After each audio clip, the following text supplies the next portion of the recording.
है एक बार फिर से आप सभी बच्चों का हमारे YouTube channel team JSVS academy पर।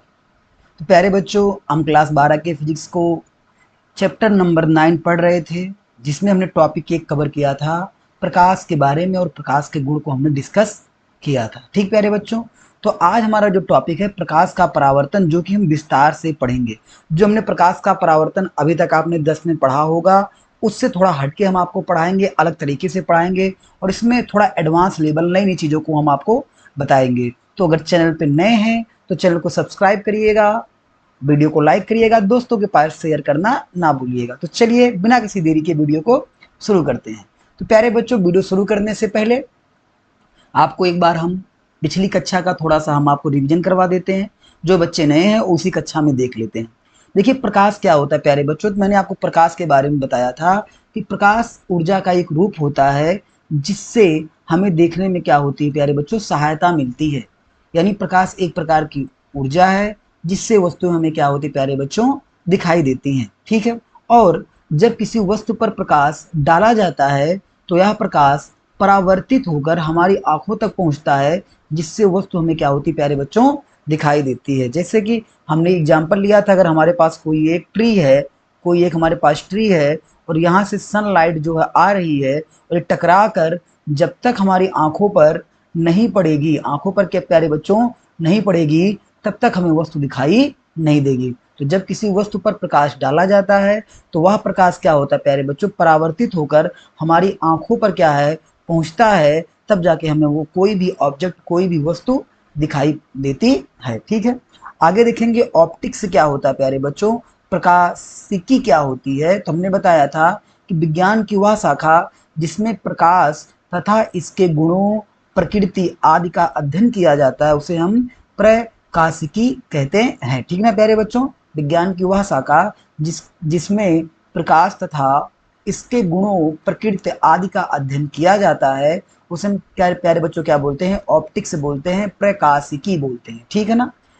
आगे हमने बताया था कि प्रकाशिकी को हमने दो भागों में डिवाइड करते हैं प्यारे बच्चों। कौन कौन से दो भाग होते हैं? प्रकाशिकी को हम दो भागों में डिवाइड करते हैं। आपका एक होता है किरण प्रकाशिकी और एक आपका होता है तरंग प्रकाशिकी। ठीक है। मैंने आपको बताया था कि जो हमारा प्रकाश होता है प्यारे बच्चों, प्रकाश प्रकाश हमारा डुअल नेचर का होता है, यानी हमें किसको लिख सकते हैं, दोहरी प्रकृति का। कितने प्रकृति का होता है प्यारे बच्चों? ये हमारा होता है दोहरी प्रकृति का हमारा होता है।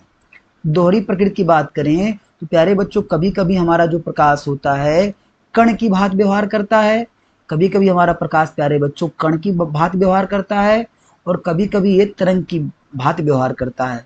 तो जब कण की भांति व्यवहार करता है तो उसकी अलग हमने अलग भाग बना दिया, जिसको हमने कहा किरण प्रकाशिकी। क्या कहा हमने? किरण प्रकाशिकी कहा। इसमें कौन सा होता है प्यारे बच्चों? कण। प्रकाश की जो कण प्रकृति मानी जाती है, तो कण प्रकृति इसमें प्यारे बच्चों होती है किरण प्रकाशिकी में। और तरंग में क्या होता है प्यारे बच्चों? तरंग प्रकृति ली जाती है। ठीक है ना। प्रकाशिकी को हम दो भागों में बांटते हैं, एक हमारा होता है किरण प्रकाशिकी होता है और दूसरा होता है तरंग प्रकाशिकी होता है। ठीक है। किरण में हम क्या क्या अध्ययन करेंगे प्यारे बच्चों? जैसे इसमें हम अध्ययन करेंगे परावर्तन के बारे में, इसके बाद अध्ययन करेंगे प्यारे बच्चों अपवर्तन के बारे में, पूर्ण आंतरिक परावर्तन का अध्ययन करेंगे, पूर्ण आंतरिक पूर्ण आंतरिक परावर्तन का अध्ययन करेंगे। उसके अलावा प्यारे बच्चों इसमें हम लोग लेंस का अध्ययन करेंगे। लेंस में क्या होता है प्यारे बच्चों? अपवर्तन होता है, तो लेंस का अध्ययन करेंगे। मानव नेत्र पढ़ेंगे। और जो हमारे प्रकाशिक यंत्र होते हैं, क्या होते हैं? प्रकाशिक यंत्र होते हैं, उनके बारे में अध्ययन करेंगे। ठीक है। तरंग के हिसाब से क्या क्या प्यारे बच्चों अध्ययन करेंगे? तरंग में हमारा आता है प्यारे बच्चों व्यतिकरण आता है। क्या आता है? व्यतिकरण पढ़ेंगे। आगे पढ़ेंगे, अगली कक्षाओं में पढ़ेंगे, व्यतिकरण पढ़ेंगे। फिर प्यारे बच्चों हम क्या पढ़ेंगे? विवर्तन पढ़ेंगे। विवर्तन पढ़ेंगे विवर्तन पढ़ेंगे। इसके बाद प्यारे बच्चों क्या पढ़ेंगे? ध्रुवण पढ़ेंगे। इन सबको हम किसमें पढ़ेंगे प्यारे बच्चों? तरंग प्रकाशिकी में पढ़ेंगे। ठीक है। एक बात हमेशा हमने आपको बताई है कि जो एक डुअल नेचर होता है प्रकाश का जो प्यारे बच्चों डुअल नेचर होता है, कौन कौन सा? एक तो कण होता है और एक क्या होता है प्यारे बच्चों? तरंग होता है ये किसी एक सिक्के के दो पहलू होते हैं। जैसे आपको जो कॉइन होता है, जो सिक्का होता है, सिक्के में भी दो चीजें होती हैं। सिक्के में क्या होती है, आपके दो चीजें होती हैं, एक आपका हेड होता है और एक आपका प्यारे बच्चों टेल होता है।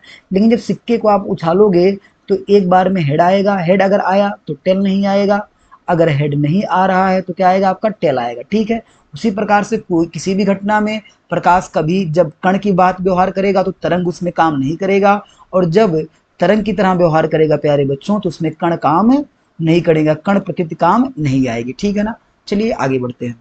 आगे पढ़ेंगे हम प्रकाश के गुण के बारे में। प्यारे बच्चों, प्रकाश का गुण क्या होता है, प्रकाश के कौन कौन से गुण होते हैं। कुछ गुण हमने डिस्कस किए थे पहली कक्षा में, उस गुण को हम यहाँ भी कुछ गुण को डिस्कस कर लेते हैं कि प्रकाश का गुण क्या होता है प्यारे बच्चों। तो पहला क्या होता है प्यारे बच्चों, प्रकाश जो है सीधी रेखा में चलता है। किस रेखा में चलता है प्यारे बच्चों, प्रकाश सीधी रेखा में चलता है। ठीक है ना, इसके बाद प्रकाश जो होता है विद्युत चुंबकीय तरंगों के रूप में गमन करता है। किसके रूप में, प्रकाश हमारा विद्युत चुंबकीय तरंगों के रूप में क्या करता है, गमन करता है। ठीक है, आगे होता है कि प्रकाश के संचरण के लिए किसी माध्यम की आवश्यकता नहीं होती है, क्योंकि प्रकाश हमारा प्यारे बच्चों निर्वात में भी गमन करता है। किसमें गमन करता है प्यारे बच्चों, हमारा प्रकाश जो है निर्वात में भी गमन करता है, तो प्रकाश के संचरण के लिए किसी माध्यम की जरूरत नहीं होती है।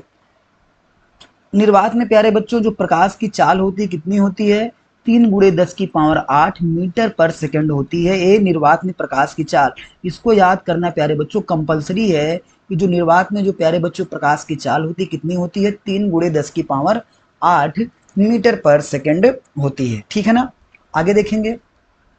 आगे देखेंगे बहुत ही ज्यादा इंपॉर्टेंट टॉपिक हमारा है प्रकाश का परावर्तन, रिफ्लेक्शन ऑफ लाइट। इसके पहले मैंने जो आपको बताया वो मैंने पिछली कक्षाओं में पढ़ा दिया था, आपका रिवीजन हो गया। ठीक है, प्रकाश का परावर्तन क्या होता है, जिसे हम बोलते हैं रिफ्लेक्शन ऑफ लाइट होता है। पहले इसका डिफिनेशन देखते हैं कि जब प्रकाश की किरण किसी चिकने सतह से टकराती है तो उसका अधिकांश भाग प्यारे बच्चों वापस उसी माध्यम में लौट जाता है।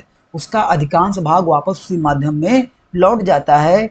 इस प्रक्रिया को ही प्रकाश का क्या कहते हैं, परावर्तन कहते हैं। जैसे मान लेते हैं हमारे पास कोई ये चिकनी सतह है और इस पे प्रकाश पड़ रहा है, ये प्रकाश पुंज हमने यहाँ पे दिखा दिया, ये हमारा प्रकाश पुंज पड़ रहा है। तो इसमें से बहुत सारी किरणें जो होंगी टकरा के उसी माध्यम में लौट जाएंगी, और कुछ किरणें जो होती हैं तितिर बितिर माने इधर उधर चली जाती हैं। लेकिन अगर उसका अधिकांश हिस्सा उसी माध्यम में वापस लौट रहा है तो इस घटना को हम बोलते हैं प्यारे बच्चों प्रकाश का परावर्तन। क्या कहते हैं, प्रकाश का परावर्तन। परिभाषा क्या होगी प्यारे बच्चों, इंपॉर्टेंट परिभाषा है, आपके एग्जाम में बहुत बार एक पूछा गया है।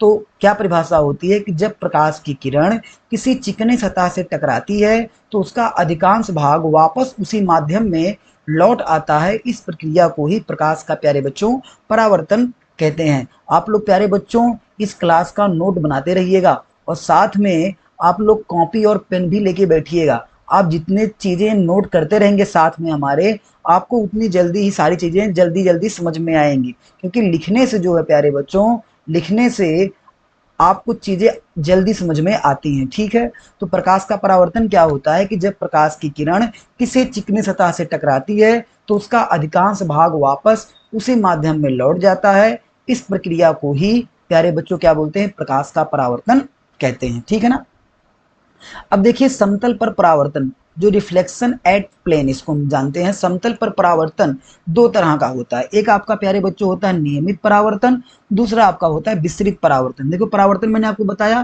कि जब प्रकाश की किरण किसी चिकनी सतह से टकराती है तो उसका अधिकांश भाग वापस उसी माध्यम में लौट जाता है। इस प्रक्रिया को प्रकाश का परावर्तन कहते हैं। प्यारे बच्चों परावर्तन के दो नियम होते हैं, ये भी हम आपको पढ़ाएंगे। परावर्तन के दो नियम होते हैं, लेकिन जिस समतल पर पड़ेगा प्रकाश, जिस समतल पर पड़ेगा, तो समतल पर प्यारे बच्चों, ये समतल आपका प्लेन हो गया, ये आपका प्लेन हो गया, समतल हो गया, ये प्रकाश पड़ रहा है, तो यहाँ पे जो है परावर्तन दो प्रकार का हो जाता है। तो प्लेन पर परावर्तन कितने प्रकार का होता है प्यारे बच्चों, समतल पर जब समतल पर प्रकाश हमारा पड़ेगा तो समतल पर परावर्तन दो प्रकार का होता है, एक आपका होता है नियमित परावर्तन, दूसरा क्या प्यारे बच्चों होता है आपका विसरित परावर्तन। ठीक है, तो नियमित क्या होता है कि जब प्रकाश किरणें किसी समतल यानी समतल पृष्ठ यानी चिकनी सतह से टकराती है तो सभी परावर्तित किरणें, किरणें हैं प्यारे बच्चों, किरणें लिखिएगा, किरणें एक ही दिशा में लौटती हैं तो उसे नियमित परावर्तन कहते हैं। कहने का मतलब प्यारे बच्चों कि अगर इसका हम डायग्राम बनाए यहाँ पे, तो अगर ये हमारा समतल प्लेन हो गया प्यारे बच्चों, समतल जिसको हम प्लेन कहेंगे, ये हमारा सरफेस हो गया, यहाँ पे किरण आ रही है ऐसे करके। जब प्रकाश किरणें किसी समतल पृष्ठ से टकराती हैं तो सभी परावर्तित किरणें एक दिशा में लौटती हैं। प्यारे बच्चों ये सभी क्या कर रही हैं, एक दिशा में लौट रही हैं। तो इस प्रकार की प्यारे बच्चों परावर्तन का नाम क्या होता है, नियमित परावर्तन होता है। क्या होता है, नियमित परावर्तन होता है। यानी जब प्रकाश किरणें किसी समतल पृष्ठ से टकराती हैं तो सभी परावर्तित किरणें अगर एक ही दिशा में, एक ही डायरेक्शन में लौटती हैं तो उसे हम क्या बोलते हैं, नियमित परावर्तन कहते हैं। और प्यारे बच्चों नियमित परावर्तन जिस जगह पर होगा, जिस जिस समतल पर होगा, वो सतह हमको क्या नजर आएगा प्यारे बच्चों, चमकीला नजर आएगा। क्या नजर आएगा, चमकीला। जैसे कभी आप धूप में दर्पण ले लो, समतल दर्पण ले लो, और उससे आप क्या करो, प्रकाश को रिफ्लेक्ट करो, परावर्तित करो, तो देखोगे कि वो सतह जो होती है मिरर की, दर्पण की, वो चमकीली आपको नजर आती है। तो चमकीली इसलिए नजर आ रही क्योंकि वहां पे कौन सा परावर्तन हो रहा है प्यारे बच्चों, नियमित परावर्तन हो रहा है। क्या हो रहा है आपका प्यारे बच्चों, नियमित परावर्तन हो रहा है। ठीक है, तो समतल दर्पण चमकीला दिखाई देता है किस परावर्तन के कारण प्यारे बच्चों, तो याद रखिएगा अगर आपसे पूछे कि समतल दर्पण चमकीला दिखाई देता है क्यों, क्योंकि प्यारे बच्चों कौन सा परावर्तन वहां पे होता है, नियमित परावर्तन। क्या होता है आपका प्यारे बच्चों, नियमित परावर्तन के कारण जो है प्यारे बच्चों हमको समतल दर्पण चमकीला दिखाई देता है। ठीक है, अब हम प्यारे बच्चों बात करेंगे विसरित परावर्तन की। विसरित परावर्तन हमारा क्या होता है, तो देखिएगा कि जब प्रकाश किरणें किसी खुरदुरे पृष्ठ पर, यहाँ पे क्या था प्यारे बच्चों, समतल था, चिकना सतह था, यहाँ पे क्या है, खुरदुरे पृष्ठ से टकराती है तो परावर्तित किरणें, किरणें लिखिएगा, किरणें सभी दिशाओं में फैल जाती हैं, सभी दिशाओं में फैल जाती हैं, तो इसे विसरित परावर्तन कहते हैं। प्यारे बच्चों अगर मान लेते हैं हमारा समतल है, ये समतल पृष्ठ हमारा है, ठीक है, लेकिन ये समतल पृष्ठ क्या है, खुरदुरा आपकी बार हो गया। क्या हो गया, खुरदुरा हो गया। इस तरह से इसमें क्या है, थोड़े से खुरदरेपन आ गए हैं। तो जब प्रकाश में पड़ेगा तो कोई प्रकाश मान लो इधर चला गया, फिर यहाँ प्रकाश पड़ा तो मान लो इधर चला गया, फिर प्रकाश कोई पड़ा मान लो ऐसे चला गया।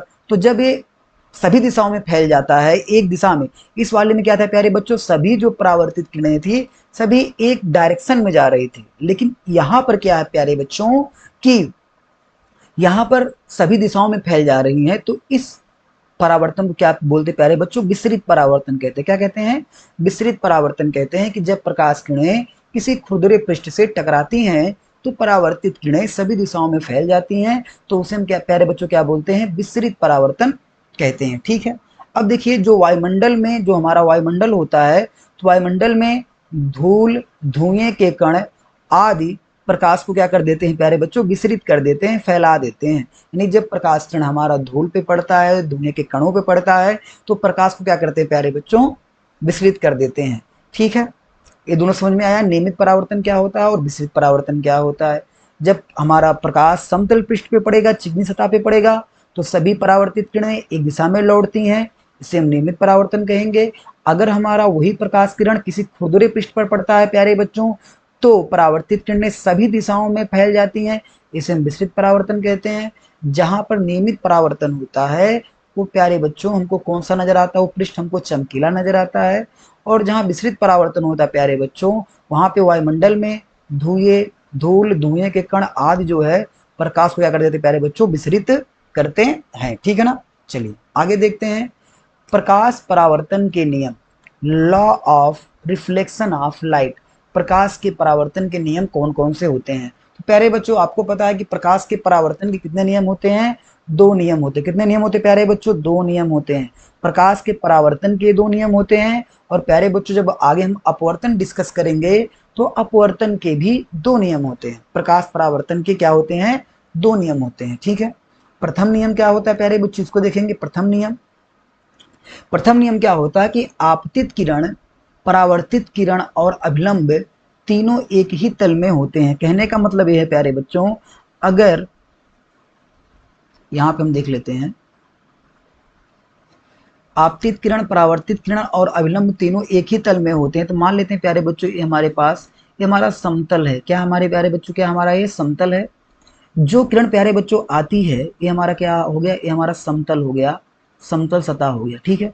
जो किरण प्यारे बच्चों आती है, जो किरण ये आ रही, मानते हैं किरण यहाँ पे आके टकरा रही है, तो प्यारे बच्चों इस किरण का नाम है आपतित किरण। क्या है? आपतित किरण। इसे हम प्यारे बच्चों बोलेंगे आपतित किरण बोलेंगे, आपतित किरण बोलेंगे। और समतल से जब ये टकरा गई, तो टकराने के बाद ये जिस माध्यम में जाएगी, फिर वापस टकरा के इसी माध्यम में वापस जाएगी, ऐसे करके। तो ये प्यारे बच्चों हमारा हो गया परावर्तित किरण। क्या हो गया प्यारे बच्चों? इसे हम लिखेंगे परावर्तित किरण हो गया, परावर्तित किरण हो गया, ठीक है। आने वाली किरण जब टकराई है दर्पण पे, समतल पर, तो ये हमारी आपतित किरण हो गई। टकरा के जो इधर गई वो हमारी क्या होगी प्यारे बच्चों? परावर्तित किरण हो गई, ठीक है प्यारे बच्चों। और यहाँ पर आप देख पा रहे हैं, इस पॉइंट पर क्या करेंगे, एक हम 90 अंश का इस तरह खींच देंगे, और इसे हम प्यारे बच्चों क्या कहेंगे? अभिलंब। क्या कहेंगे प्यारे बच्चों? इसे हम अभिलंब कहेंगे। क्या कहेंगे इसको हम कह देंगे अभिलंब कहेंगे, अभिलंब कहेंगे, ठीक है, अभिलंब कहेंगे, ठीक है। तो वही चीज कह रहा है कि आपतित किरण ये हमारी हो गई आपतित किरण, परावर्तित किरण ये हमारी होगी परावर्तित किरण, और अभिलंब, अभिलंब तीनों एक ही बिंदु पर होते हैं, यानी तीनों एक ही तल में होते हैं, ठीक है। ये बात समझ में आ गई? आपतित किरण, परावर्तित किरण और अभिलंब तीनों एक ही तल में होते हैं। ये परावर्तन का प्यारे बच्चों पहला नियम है। कौन सा नियम है? पहला नियम है कि आपतित किरण, परावर्तित किरण और अभिलंब तीनों प्यारे बच्चों क्या होते हैं? एक ही तल में होते हैं, एक ही तल में होते हैं, ठीक है।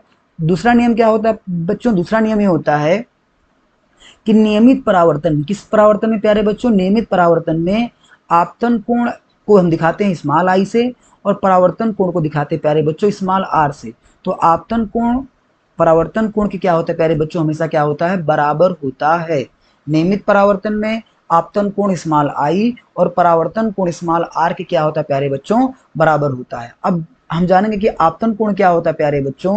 तो देखिए, आपतन कोण ये होता है अभिलंब और आपतित किरण के बीच जो ये वाला कोण बन रहा है प्यारे बच्चों, इसी कोण को हम बोलेंगे आपतन कोण। आपतन कोण मतलब स्मॉल आई, ठीक है। आपतन कोण को हम दिखाते हैं स्मॉल आई से। तो आपतित किरण और अभिलंब के बीच, तो आप से लिया गया आपतन, आप से लिया गया आपतन, तो आपतन कोण बनता है। और अभिलंब और परावर्तित किरण, परावर्तित में यहाँ लिया गया परा, तो परावर्तन कोण, इस कोण, ये जो कोण बन रहा है यहाँ पे, ये कोण बन रहा है, इसको हम दिखाते हैं प्यारे बच्चों आर से दिखाते हैं, ठीक है। तो दूसरा लॉ करता है कि आई बराबर आर। पहला लॉ ये करता है कि आपतित किरण, अभिलंब और परावर्तित किरण एक ही तल में होते हैं। और दूसरा नियम प्यारे बच्चों ये कहता है कि जो आई है, कोण आई बराबर क्या रहेगा? कोण आर रहेगा। ये हमारा क्या है? दूसरा नियम है। क्या है प्यारे बच्चों? दूसरा नियम है, ठीक है। तो इसको आप याद रखिएगा, दोनों नियम बहुत ही ज्यादा इंपॉर्टेंट है, पेपर में कई बार पूछा गया है कि प्रकाश के परावर्तन के दोनों नियम लिखिए। तो पहला नियम ये होता है कि आपतित किरण, परावर्तित किरण और अभिलंब तीनों एक ही तल में होते हैं। और दूसरा नियम ये होता है कि नियमित परावर्तन में, अनियमित नहीं प्यारे, विचलित नहीं प्यारे बच्चों, नियमित परावर्तन में आपतन कोण आई, परावर्तन कोण आर के प्यारे बच्चों क्या होता है? बराबर होता है, ठीक है ना। आगे देखेंगे महत्वपूर्ण तथ्य, इंपॉर्टेंट फैक्ट्स। ये फैक्ट ऐसे हैं जो आपको अभी तक पता नहीं होगा कि इंपॉर्टेंट फैक्ट क्या होता है। बहुत बच्चे जो है प्रकाश के परावर्तन को पढ़ लिए होंगे अच्छे तरीके से, लेकिन उनको ये सब चीजें नहीं पता होगी। तो चलिए हम जानते हैं कि इंपॉर्टेंट फैक्ट प्रकाश के परावर्तन में क्या होता है, ठीक है। देखिए, परावर्तन के बाद प्यारे बच्चों, परावर्तन के बाद प्रकाश का वेग, तरंगदैर्घ्य और आवृत्ति अपरिवर्तित रहती है, बदलती नहीं है। प्यारे बच्चों, ऑब्जेक्टिव में प्रश्न, बोर्ड एग्जाम में यहाँ से भी बहुत बार पूछे गए हैं कि परावर्तन के पश्चात क्या नहीं बदलता है। तो प्यारे बच्चों, परावर्तन के बाद प्रकाश का वेग, तरंगदैर्घ्य और उसकी आवृत्ति नहीं बदलती है, ठीक है ना बच्चों। इतना याद रखिएगा कि परावर्तन के बाद प्रकाश का वेग, तरंगदैर्घ्य और उसकी आवृत्ति में कोई परिवर्तन देखने को नहीं मिलता है, ठीक है ना प्यारे बच्चों। आगे है कि प्रकाश की तीव्रता, प्रकाश की तीव्रता तल के प्रकृति के अनुसार परिवर्तित होती रहती है। अगर तल की प्रकृति प्यारे बच्चों अच्छी है, बहुत ही सॉफ्ट है, बहुत ही चिकना है, तो जो परावर्तित प्रकाश होगा ये भाई क्या होगी? तीव्रता इसकी ज्यादा नजर आएगी। लेकिन अगर ये थोड़ा सा खुरदुरापन होगा इसमें, तो तीव्रता हमको कम देखने को मिलेगी। तो प्रकाश की जो तीव्रता होती है किस पर निर्भर करती है? तल की प्रकृति के अनुसार क्या होती है प्यारे बच्चों? परिवर्तित होती रहती है। या हम ये भी कह सकते हैं कि जो हमारी प्रकाश की तीव्रता होती है वो तल की प्रकृति पर निर्भर करती है, ठीक है, लेकिन तीव्रता, ठीक है। आगे बढ़ेंगे, आगे देखेंगे कि यदि प्रकाश की किरण किसी सतह पर अभिलंबवत आपतित होती है, अभिलंबवत का मतलब प्यारे बच्चों ये हो गया कि अगर मान लेते हैं हमारा इस सरफेस है और मान लो प्रकाश हमारा टेढ़ा ना आने के बजाय सीधे ही इस पे आ रहा है, सीधे इस पे आ रहा है प्रकाश, तो अभिलंबवत जब आपतित होता है तो परावर्तन के बाद या अपने आपतित पथ पर वापिस लौट जाएगा। अगर इस प्रकार कभी ऐसी कंडीशन आती है कि प्रकाश हमारा 90 अंश पर आपतित होता है, तो जब यहाँ टकराएगा प्रकाश तो हमारा 90 अंश पर ही क्या होगा, हमारा प्रकाश ऐसे प्यारे बच्चों वापस चला जाएगा। जैसे आएगा प्रकाश उसी प्रकार से क्या चला जाएगा, ये वापस भी चला जाएगा। तो एक प्रकाश किरण अभिलंबवत आपतित होती है तो परावर्तन के बाद यह आपतित पथ पर वापस लौट जाती है। ठीक ना प्यारे बच्चों। आगे देखेंगे, अगला पॉइंट देखेंगे कि आपतित किरण की दिशा में परिवर्तन करने से परावर्तित किरण की दिशा में भी परिवर्तन होता है। जैसे प्यारे बच्चों यहाँ पे देखते हैं कि मान लेते हैं हमारा ये समतल है, ये कोई हमारा समतल है और यहाँ पे प्रकाश किरण आ रही है, प्रकाश किरण आ रही है। ये मान लेते हैं हमारा क्या है प्यारे बच्चों, नॉर्मल है, अभिलंब है। ठीक है, यहाँ पे प्रकाश किरण आ रही है, ऐसे आके यहाँ टकरा रही है, सॉरी, यहाँ पे प्रकाश किरण हमारी आ रही है, ऐसे पड़ रही है यहाँ पे और यहाँ पे ऐसे चली जा रही है सीधे। ये सीधे रहेगी प्यारे बच्चों, ये सीधे रहेगी, सीधे ऐसे चली जा रही है।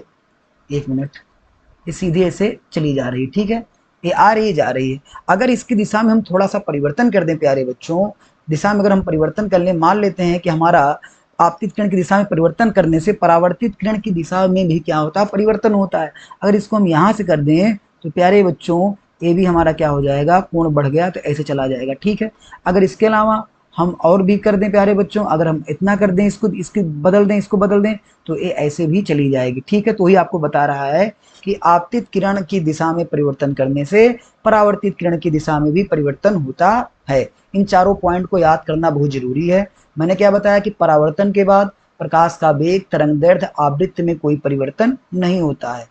प्रकाश की तीव्रता प्यारे बच्चों तल की प्रकृति के अनुसार परिवर्तित होती रहती है। यदि प्रकाश की किरण सतह पर अभिलंबवत आपतित होती है तो प्रकाश के बाद यह अपने आपतित पथ पर वापस लौट जाती है।